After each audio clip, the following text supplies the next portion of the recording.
Against the backdrop of the rapidly deteriorating situation in the Middle East, and in particular, in the Gulf of Aden and the southern part of the Red Sea, Yemen's Houthis continue to expand the geography of their strikes against the so-called Western coalition, led by the United States.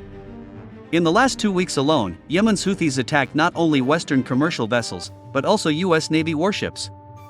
Moreover, it is reported that as a result of these attacks, the deck of the American aircraft carrier Dwight Eisenhower received significant damage.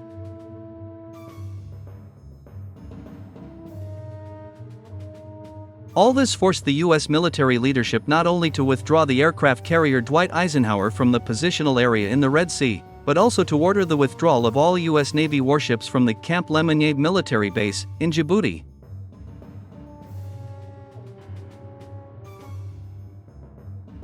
All these actions of the U.S. military leadership have once again confirmed the fact that modern American warships are absolutely defenseless against conventional missiles and drones of Houthi rebels.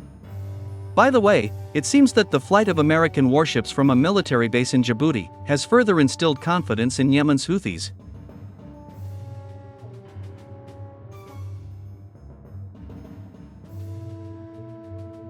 So, a few hours ago, Brigadier General and military spokesman for the Yemeni Armed Forces, Yahya Saree, officially announced that Yemen's Houthis had conducted a joint military operation with Iraqi militias, as a result of which strategically important military installations on the territory of 2 Israeli cities were destroyed.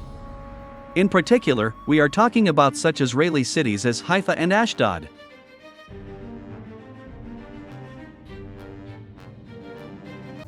I officially declare that Yemen's Houthis conducted the first coordinated military operation with the Iraqi militias, as a result of which all the intended targets were successfully hit and destroyed on the territory of Israeli cities of Ashdod and Haifa, Brigadier General Yahya Saree said.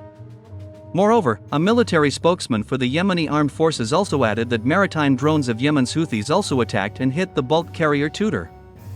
It is reported that this vessel has received such serious damage that it may sink in the coming hours. According to a military spokesman for the Yemeni Armed Forces, this vessel was attacked because it entered occupied by Israel the ports of Palestine. I once again warn you all, if you continue to cooperate with Israel and send your ships towards the seaports of occupied Palestine, then we will continue to attack all your vessels in the Red Sea, Yahya Saree said.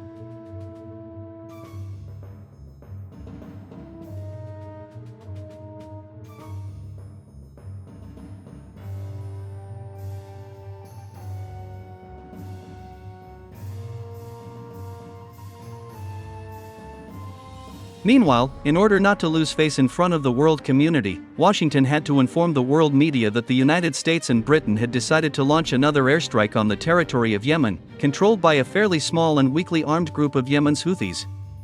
In particular, British and American warplanes struck the province of Rama, southwest of the Yemeni capital Sana'a.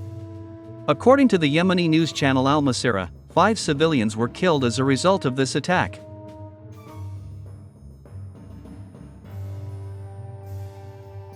In turn, the United States Central Command said that as a result of today's attack, about 3 cruise missile launchers were destroyed, as well as several maritime and aerial drones of the Houthi rebels.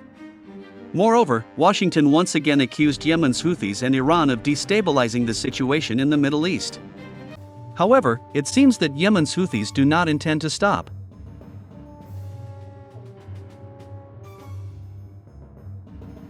The leaders of the Houthi movement have already stated that attacks on Israel, Western vessels, and U.S. warships will continue, and that only the liberation of the occupied by Israel of territories of the West Bank of the Jordan River, and the recognition of the State of Palestine, will bring long-awaited peace to this long-suffering region of the world. On the other hand, judging by the fact that Israel does not intend to make concessions regarding the Palestinian issue, we will witness many more attacks by Yemen's Houthis on Israeli cities and American warships.